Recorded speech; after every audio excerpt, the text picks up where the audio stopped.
Salam alaikum.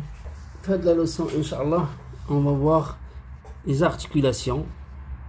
Par exemple, nous avons le repère figure 1, on a articulé à porte-à-faux, figure 2, et c'est chape, figure 3, à rotule. L'articulation est dite sphérique ou à rotule. Donc nous avons, les articulations sont des mécanismes de liaison laissant certaines libertés de mouvement aux pièces assemblées. Les articulations, les chapes, c'est pour faciliter le mouvement. Mouvement relatif est une rotation. Par exemple, dans les bielles, les vérins, le va-et-vient, autour d'un axe, l'articulation est dite cylindrique. Voilà. Là, on a un axe, ici par exemple, c'est ce qu'on voit sur la figure 2, axe, là il est à porte-à-faux, un axe cylindrique. Elle peut être à porte-à-faux, par exemple là, elle est à porte-à-faux, ou en chape, figure 2. Autour d'un point, l'articulation est dite sphérique ou à rotule. Autour le point, c'est une rotule. On les trouve souvent dans les cardans des voitures. Cardan avec rotule. Ensuite, nous avons les articulations cylindriques. Articulation en porte-à-faux. L'arbre 3, par exemple, nous avons là, l'arbre 3 ou hada. Donc, là, et c'est un système, il est à porte-à-faux. À porte-à-faux, là. Donc, شد هنا هذا. Il est fixé dans l'élément repère 2, monté sur repère 3, monté sur repère 2. Ils sont dans des mauvaises conditions au point de vue des déformations. Il y a les sollicitifs, les déformations, parce qu'il est à porte-à-faux. L'élément qui bouge, le repère 1. Résistance mécanique, une section cisaillée. La figure ci-contre donne un exemple convenant pour des efforts moyens. On a des efforts moyens. La partie là, elle est fixe. Là, c'est qu'il y a une bague. Il y a un mouvement avec un petit jeu là. Là, c'est à porte-à-faux.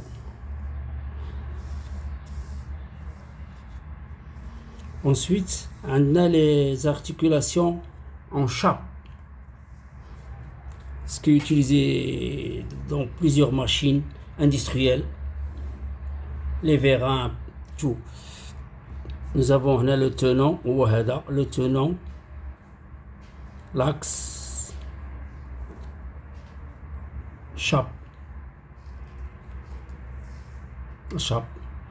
Par rapport au cas précédent, l'arbre est sollicité dans de meilleures conditions au point de vue des déformations, deux encastrements, résistance mécanique, deux sections cisaillées. Et là, on a les deux sections qui travaillent. Donc là, c'est bon. Il peut supporter des efforts importants. Un effort important. Ce type d'articulation est surtout employé pour les types d'articulation employés alternatifs, sur des mouvements alternatifs ou d'oscillation. Par exemple, le système bielle-manivelle, moteur et enlimeur, scie mécanique, commande à distance par tringlerie, construction automobile, matériel agricole. Par exemple, on voit dans les boîtes à vitesse le levier.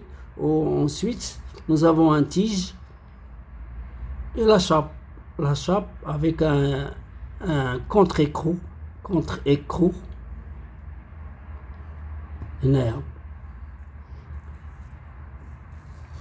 Les matériels agricoles, les automobiles, construction.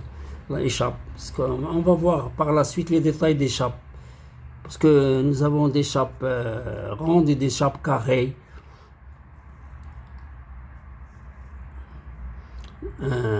Normalisation des commandes par trianglerie.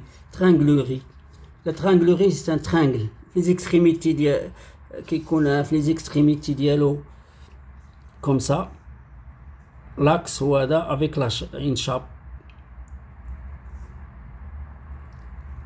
Comme ça. C'est un axe de diamètre 10 ou 6. Là, il est ce qu'on voit sur le dessin. Il est fileté et fixé. Et non, c'est un exemple. Trianglerie. Ça, c'est un trianglerie. Ensuite, nous avons l'axe de chape. Un axe sans tête. Là, c'est axe à tête, avec tête. Nous avons un tableau. Là, j'ai pris un exemple. Par exemple, le diamètre 16. Le diamètre 16. Voilà. Diamètre 16. Diamètre 16.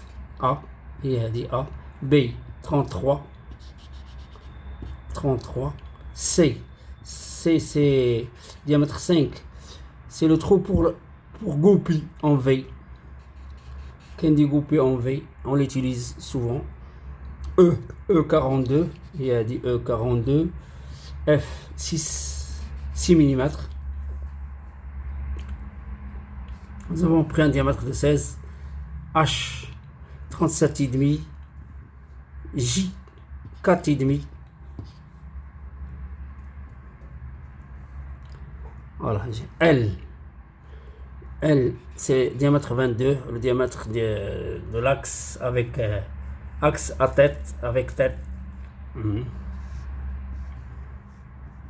Alors, nous avons un goupille de 4 par 25, diamètre 4, longueur 35. Bon, on va voir la suite. La suite, les détails on va voir les détails des chapes.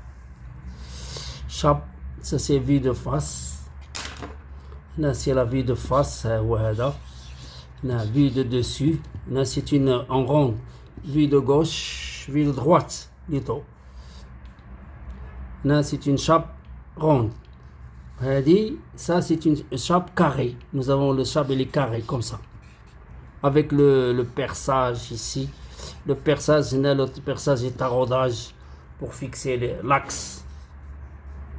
À l'intérieur, on doit dire la forme de l'échappe, les détails.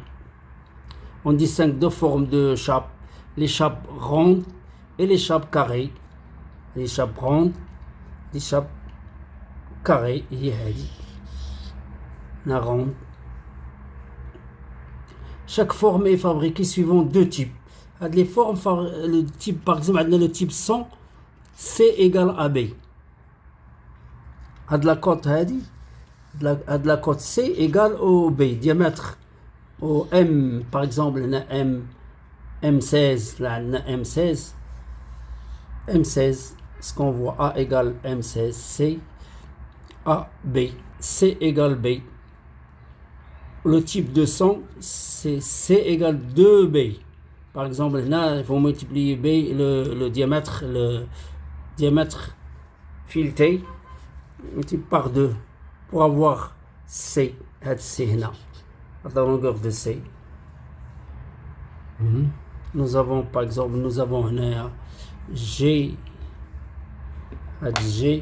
si on prend un exemple là de 16, un petit tableau là qui nous indique les cotes. M16 par exemple, ça là c'est M16, B, M16. Voilà. Le D c'est diamètre 26. Là c'est 26. F F ici où la F c'est 19, G 32, là c'est 32 égal à 32 mm, 32 carré, elle est carré, 32 mm,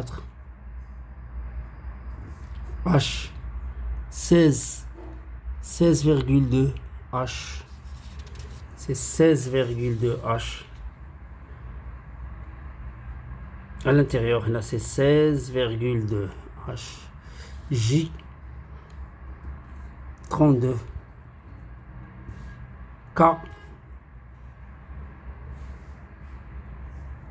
K sur 2. Là, c'est K sur 2. Oui. K égale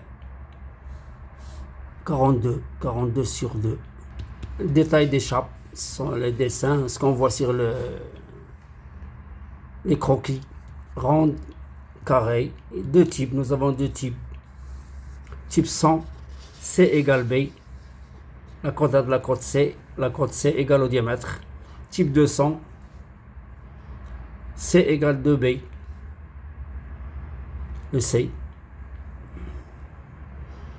Le G c'est carré, là, les carrés. Exemple de désignation dimensionnelle d'une chape de 200.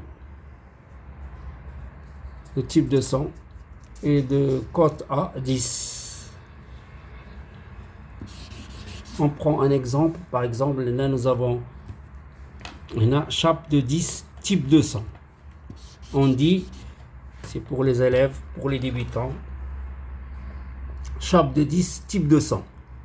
Ok, une chape de 10 type de 200. Voilà. On s'arrête là. Assalamu alaikum.